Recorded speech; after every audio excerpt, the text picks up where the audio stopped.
friends, in this tutorial we're gonna pass through together in how to debug our Joomla website to solve an issue in Joomla, even in the latest version of Joomla, that when you go to update your extensions in your Joomla website, it gives you an error where it says attempt to assign property name on null, zero attempt to assign property name on null.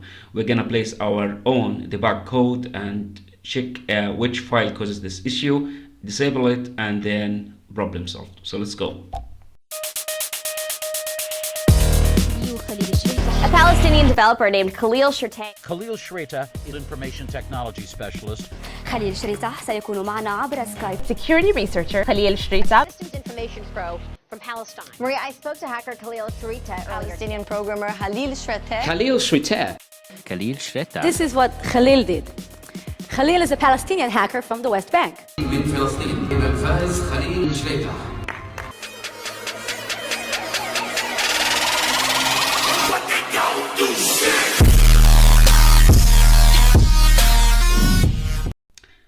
So here, as you see, I'm on the latest version on Joomla, the current latest version on Joomla 5 is 5.4.5. Even if you have a newer version of, or an older version of Joomla, you can follow the same steps in this tutorial to solve the issue. So here, as you see here, when you go to your Joomla main website, it gives you an error, unknown extensions, and everything here in red. Joomla is up to date. I'm using Joomla 5 for right now. If you are using Joomla 6 or an older version of this, you're running the same issue, just follow the same steps. Okay, so once you go to unknown extension, it says that zero attempt to assign property name on null. So how to solve this issue? First, we need to debug which file causes this issue. So let's go to global configuration and then system and debug system to yes, turns into yes, save, and go back here, refresh our page, and it gives you exactly which file causes this issue. As you see here, this is our file, which is in Joomla root libraries src updater adapter extension updater. So let's go to this file and open it. Navigate to your FTP or to your CPanel, okay, and File Manager. Okay, then go to your Joomla root and let's go to the library source updater adapter.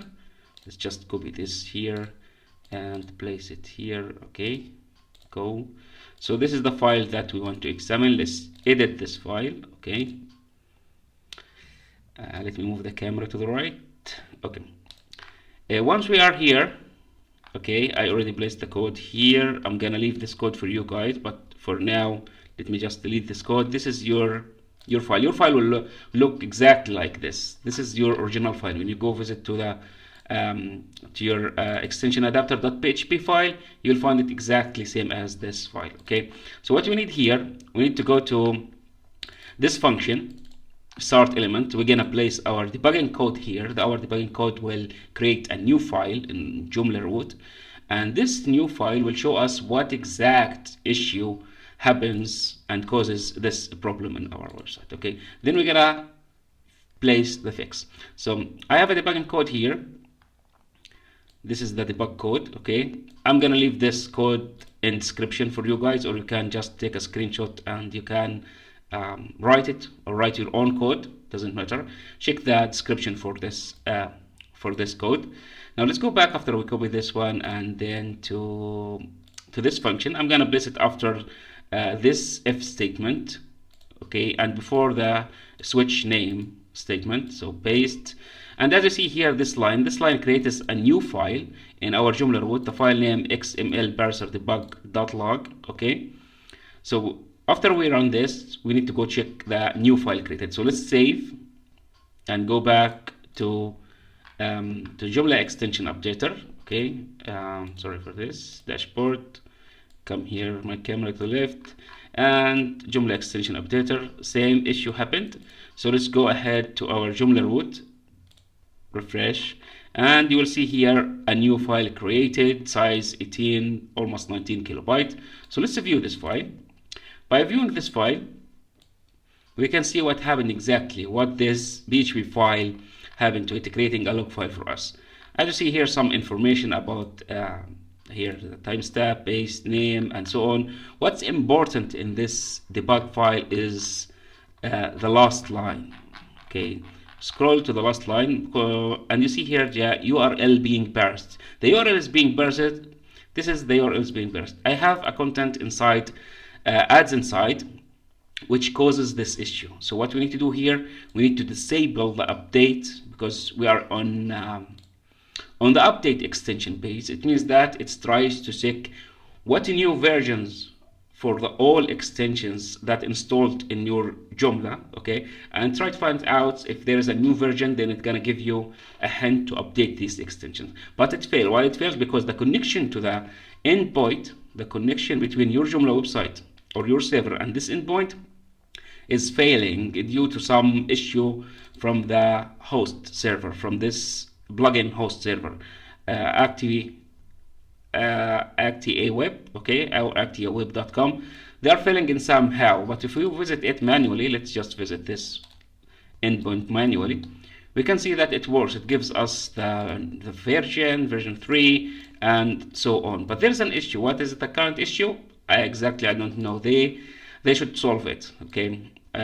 Anyway, so to solve this issue, let's solve it together. Let's go to system, and after going to system, let's go to update site, okay, and here we need to find our add inside. As you see here, this is our add inside, and this gives us the same Activa Web. It happens here. If you don't see or if it is hard for you a little bit to find it, you can search for it.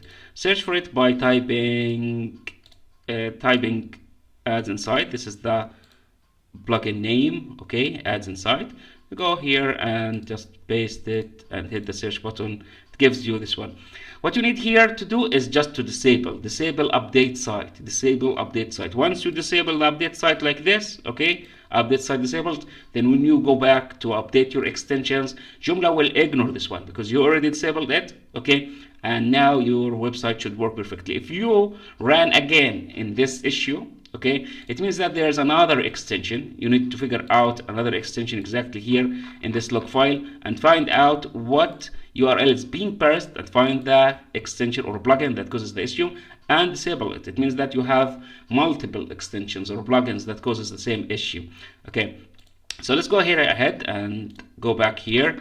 Now look, everything should work. Okay, I have here updates are available. 5 extensions should be updated, and here problem solved. So let's go here and update our extension by just clicking here or checking here and update, and it's updating all my website extensions. This is how to solve this. This is how to run a debug on your own method, guys, and problem solve. That's all. So I hope you like this video. If this video helped you to solve your issue, don't forget to like this video, because liking this video will grow the video to reach more people or more YouTubers on social media. And leave any comment. Okay, see you guys. Bye bye.